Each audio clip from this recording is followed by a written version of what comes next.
الله بقلب سليم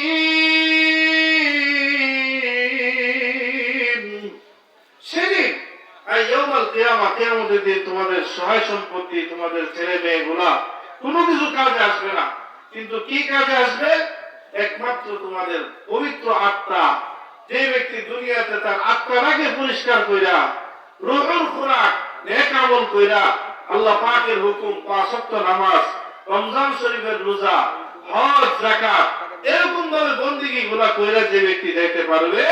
ওই ব্যক্তির জন্য কবরে আল্লাহ শান্তির বিছানা শান্তির ঘুম আরামদায়ক শান্তির বিছানা ওই পরপারে তাদের জন্য প্রস্তুত করে রেখে দিয়েছে বলেন সুবহানাল্লাহ।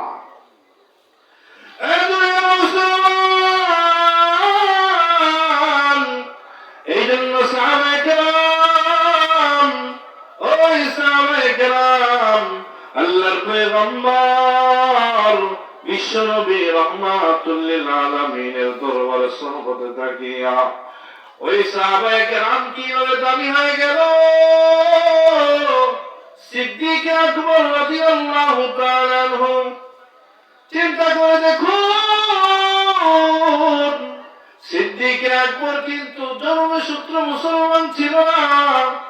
আবু বকর সিদ্দিক রাদিয়াল্লাহু তাআলা আনহু ওনার মা ছিলেন মুশরিকা বাবাও ছিলেন মুশরিক উনি নিজেও মুশরিক ছিলেন কিন্তু পয়গম্বর রাহমাতুল লিল আলামিনের দরবারে কালিমা পড়ে যখন ঈমান এনেছেন মুসলমান হয়েছেন ওই আবু বকর সিদ্দিক রাদিয়াল্লাহু তাআলা আনহুর দাম আমার আল্লাহ রাব্বুল আলামিন ওনার মর্যাদা এমন ভাবে বাড়িয়ে দিয়েছেন। আল্লাহর পয়গম্বর রাহমাতুল লিল আলামিন বলেন ও সাহাবীরা আমি তোমাদের সামনে এমন একজন ব্যক্তির নাম বলবো যার নামটা আমি জানি বাবার নামটাও জানি যার বংশ পরিচয় হিসেবে আমি সবকিছু জানি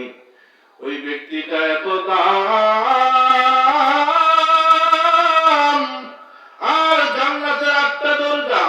ওই লোকটাকে আমন্ত্রণ জানাইতে থাকবে ওয়ালাকুলু মারহাবা মারহাবা ইয়া আবা বকরিন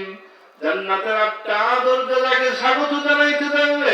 পয়গম্বর যখন এই কথা বলেন সাহাবায়ে কেরাম বলেন ইয়া রাসূলুল্লাহ ইয়া হাবিবাল্লাহ ওগো নবী গো